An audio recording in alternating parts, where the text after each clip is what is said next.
जल ढारे यही के पगल गाँव के शिवलवे पर जल ढारे यही के पगल गाँव के शिवलवे पर लेबै मनाई भोले बाबा के कचिलम गंजवे पर लेबै मनाई भोले बाबा के कचिलम गंजवे पर अर्जी लगावे यही के पगल गाँव के शिवलवे पर अर्जी लगावे यही पगल गाँव के शिवलवे पर लेबै मनाई भोले बाबा के कचिलम गंजवे पर लेबै मनाई भोले बाबा के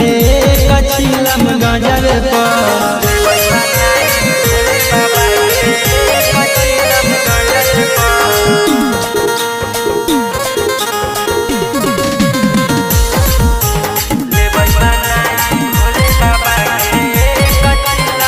घर से यही गेल पाता ले यही है भोगवा लगई बैसे के लाग जइतौ हमरो रजिया भक्ति महादेव के घर से यही गेल पाता ले यही है भोगवा लगई बैसे के लाग जइतौ हमरो रजिया भक्ति महादेव के उनके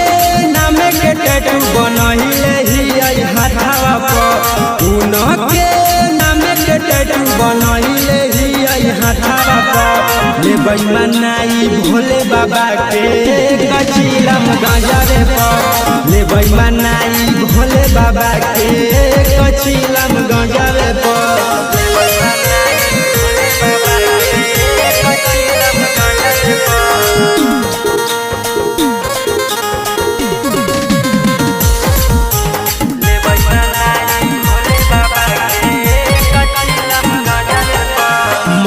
तोरे भोरे भोरे अर्जी सुनी बाबा चेला के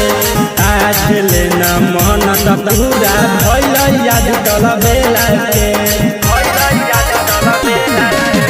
मंगियो तोरे भोरे भोरे अर्जी सुनी बाबा चेला के आज लेना मन पूरा भइल याद कल बेला के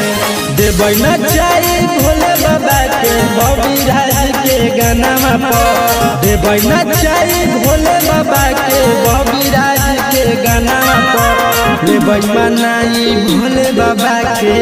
कचिलम गंजवे पर लेबै मनाई भोले बाबा के